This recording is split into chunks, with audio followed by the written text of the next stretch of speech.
So here's the unboxing, the Beta 65X, Betaflight 65X. And I already cheated it, and I opened it because I didn't want to start going through the setup and something not work and look stupid sitting there trying to figure out what it was. So I went through it and made sure it all works. This is the extra canopy that it comes with. I'm not a huge fan of the blue. The only thing I did when I took it out and messed with it was I put a clear canopy on that I already had from another one. And this is cool for this video because you can see the VTX in the 3D printed camera mount and everything, and so it's kind of handy. I don't even have to take that off to show you what's going on in there. Came with the batteries sitting in it. I was under the impression these were 300 milliamp batteries that it came with. I'm actually happy that they're 260 because I already have 10 260 batteries from previous whoops, and so now they all match, and so now I have all of them exactly the same. We'll set that aside for now. Also comes with extra set of props. Blue, like I said, not a fan of blue. I've got some kind of like transparent gray ones I'm going to be using. And then it comes with the little card, and you can scan it and get all signed up and everything for support with Betaflight, or Beta Fpv, I'm sorry. And I had like a little jitter in my heart when I saw the size of this box. I was like, oh my gosh, did they accidentally send me a 75? Well, what it is, there's a lot of foam in it, and there's this little liner that comes out, and then it would fit a 75. So, no, just a 65. I'll be getting the 75 soon. So, let's look at some of this stuff that stood out to me right off the bat. It's pretty heavy feeling compared to a 1S Tiny Whoop that I'm used to. I've had brushless before, but they were 1S, not 2S. And so, in comparison, it's I'd like to get a side-by-side. I don't have any more of the brushed whoops anymore or brushless 1S or anything to compare it to. But it feels sturdy. It feels really tough. The way the canopy screws down and everything, it feels like this thing will really take a beating, and it really protects the camera. I was actually kind of impressed with that. I feel like the camera can't really take much of a hit unless it's really directly on it. It might push back on it, but it can't wiggle side to side or anything. It's held really tightly in the canopy. And so next we're going to get to setting it up. I did a search on YouTube and I just could not find anything for setting these things up right out of the box, and I have seen a lot of reviews and people flying them and hearing about things like that, but I haven't seen anyone just set one up just right out of the box. So that's the main focus for this video, so that's what we're going to go through next. Okay, so the first part I think most people have done before and doesn't need much explaining, but I guess it's good to cover. So what I like to do is I actually just go ahead and in my models, once I make one model I'm happy with, I click down on it and I move it down and I copy it to an open slot, and then I just change the name. And so all my models are set up the same, all my fail-safes are the same, and my inputs and all that stuff, and all my switch modes are the same. So that makes it simple for me. I just move it down and then I just change the name to what I want it to be. So I put Beta 65X and it's in slot number 3. And then what I did, so I went into it, and then I go up here to make sure I've got D16, channel 1 through 16, and then bind, and then it's going to be 9 through 16 telemetry on. Then let that go ahead and chirp away. It's in bind mode. And one thing I noticed, like I said, I did this before, so I would kind of know what I was talking about when I did it for you guys. You can put one battery on and it doesn't power anything up because it's not making a complete circuit. And so what I do is I plug one battery in and then I hold the second one close, and I actually just took a little 2.0 driver and I just reached right through the frame right here. You can get to the XM Plus that's mounted in here, and click that button down, and then plug it in, let go of the button, and then stop this from chirping, and then unplug your battery and plug your battery back in. And you can see we've got a solid green light there on the receiver, so that means we're bound. And then this is something that's always bothered me with all tiny whoops and brushless. It doesn't brushless or brushed.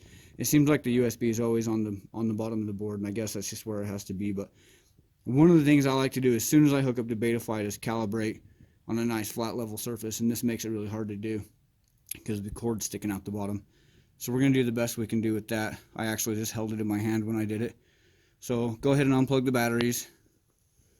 Go ahead and exit out on your radio, but leave it powered on.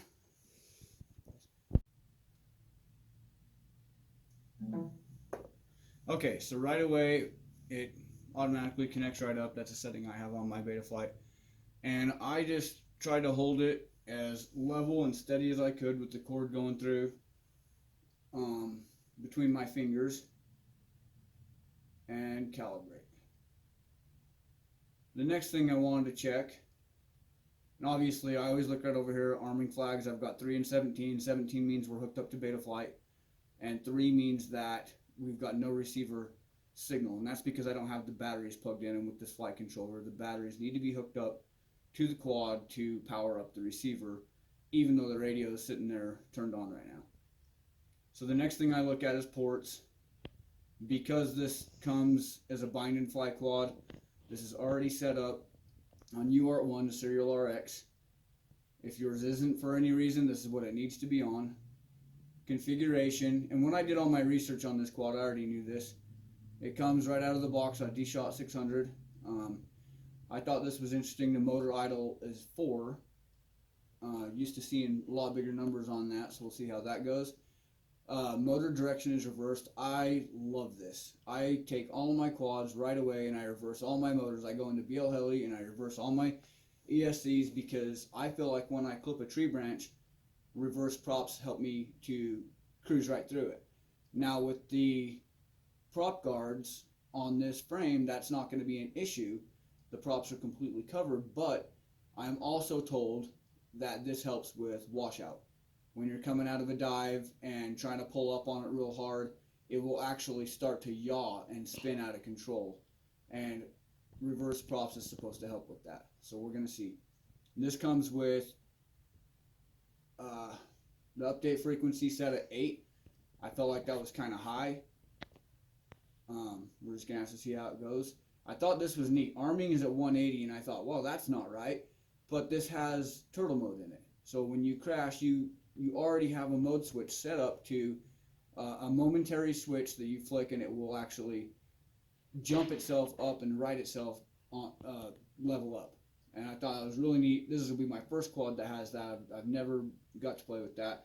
And it comes already personalized, Beta 65X 2S. I thought that was neat. Camera angles are already put in at 35.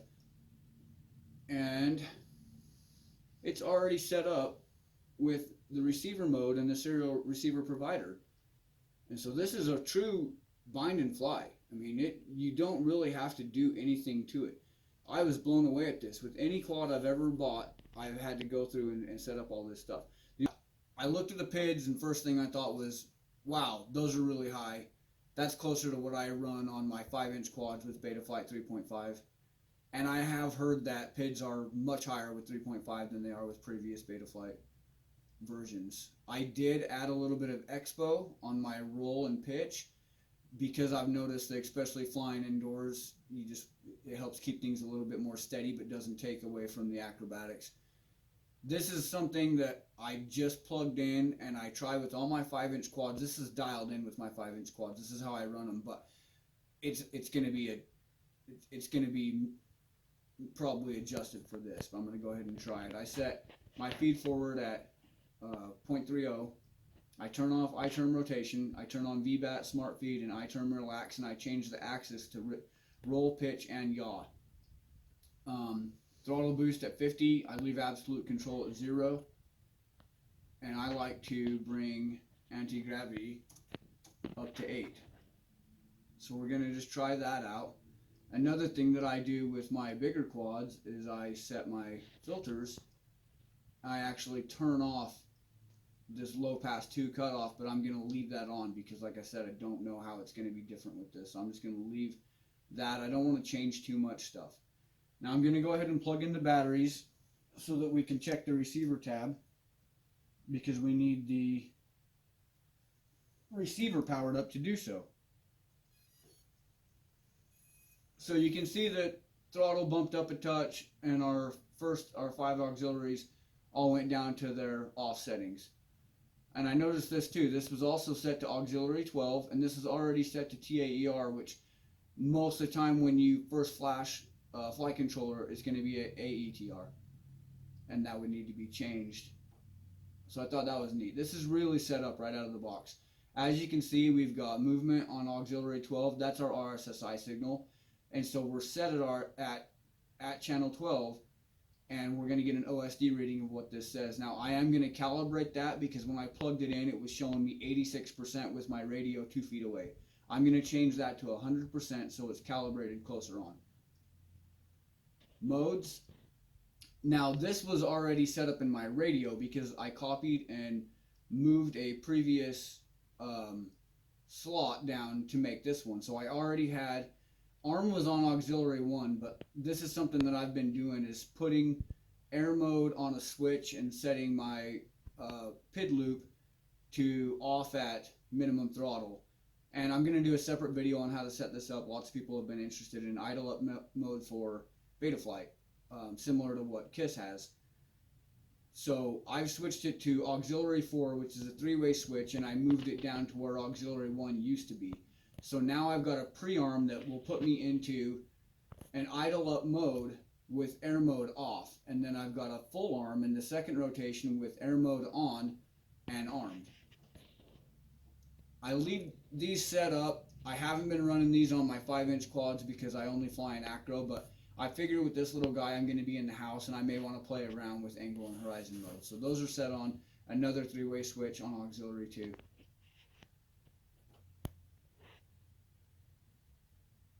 Down here I've got the flip over crash. This is on auxiliary 3, and this is the momentary switch on the right hand side of a Tyrannus.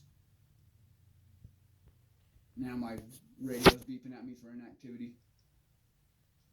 So I still need to change this to have, let's see, bear with me. We're going to go ahead and turn off air mode for now. Save it.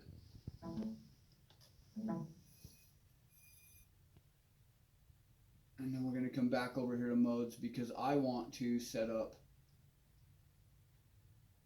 air mode on auxiliary 4 only in full throw. So I can turn off air mode, and when I land, my propellers will actually stop spinning. I'm not going to worry about motors for now. I did want to mess with the OSD layout just a touch. I don't like where this is at. I usually keep mine